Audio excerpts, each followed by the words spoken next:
संसद का बजट सत्र इस बार हंगामेदार रहा है। पहले बजट को लेकर बवाल हुआ और अब मामला जाति तक पहुंच गया है। लोकसभा में मंगलवार यानी 30 जुलाई को जातीय जनगणना के मुद्दे पर चर्चा के दौरान बीजेपी सांसद अनुराग ठाकुर की एक टिप्पणी को लेकर सदन में जमकर हंगामा हुआ।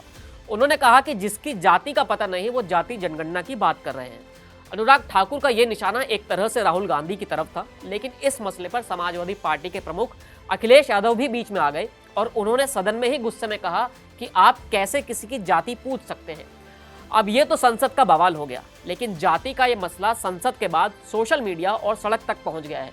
यूपी के पूर्व सीएम और सपा प्रमुख अखिलेश यादव ने जाति से जुड़े मामले पर अपना पुराना अनुभव भी साझा किया है और बताया कि कैसे उनके साथ भी समाज में भेदभाव हुआ है। अखिलेश ने यहां तक कि उस घटना का जिक्र भी कर दिया जब उन्होंने लखनऊ में मुख्यमंत्री आवास को खाली किया था और नए मुख्यमंत्री के आने से पहले वहां पर गंगा जल छिड़का गया था। अखिलेश यादव ने मीडिया से बात करते हुए कहा कि जाति पर सवाल करना कोई नया नहीं है, ये बहुत पुराना है। उन्होंने उत्तर प्रदेश का जिक्र करते हुए कहा कि एक समय ऐसा आया था जब यूपी के सदन में जहां शूद्र को लेकर बहुत सी चर्चा शुरू हो गई थी। उन्होंने कहा कि जब वो मंदिर में दर्शन के लिए गए थे तो समाज की कुछ ऐसी ताकतें हैं जो नहीं चाहती थी कि वो हवन पूजन कर सके। इसके आगे उन्होंने ये भी बताया कि वो उस दिन को कभी नहीं भूलते हैं कि जिस दिन उनके जाने के बाद मुख्यमंत्री आवास को गंगा जल से धोया गया था। सपा प्रमुख ने सवाल किया कि कोई ये समझाए कि मुख्यमंत्री के घर को गंगा जल से कैसे साफ किया जा सकता है। अखिलेश यादव ने क्या कहा, आप उनकी पूरी बात सुनिए। ये जाति का सवाल कोई नया नहीं है। जाति का सवाल बहुत पुराना है। मैं उन बातों में नहीं जाना चाहता हूं। आप हमारे वो साथी हैं जो हर एक पे नजर रखते हैं, और एक समय ऐसा आया था उत्तर प्रदेश के सदन में जहां शूद्र को लेकर के बहुत सी चर्चा शुरू हो गई थी। और मुझे याद है कि मैं जब मंदिर के दर्शन करने गया तो कुछ ऐसी ताकतें हैं समाज में, वो नहीं चाहते थे कि मैं हवन पूजन करूं।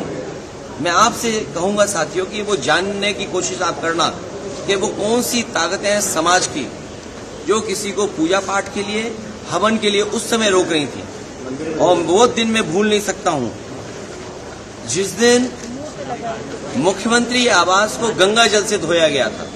मुझे कोई आज समझा दे, कोई जागरूक समझदार इंसान मुझे ये समझा दे कि किसी मुख्यमंत्री के घर को गंगा जल से कैसे साफ किया जा सकता है। दरअसल ये पूरा हंगामा तब शुरू हुआ जब 30 जुलाई को लोकसभा में नेता विपक्ष राहुल गांधी ने जाति जनगणना कराए जाने का मुद्दा उठाया था, जिसको लेकर बीजेपी सांसद अनुराग ठाकुर ने कहा कि जाति जनगणना की बात वे कर रहे हैं जिन्हें खुद अपनी जाति का पता नहीं है। हालांकि इस दौरान बीजेपी सांसद ने किसी का नाम नहीं लिया था, लेकिन माना यही गया कि उनका इशारा सीधे तौर पर राहुल गांधी की तरफ था। उनकी इस टिप्पणी को लेकर लोकसभा में जमकर हंगामा हुआ।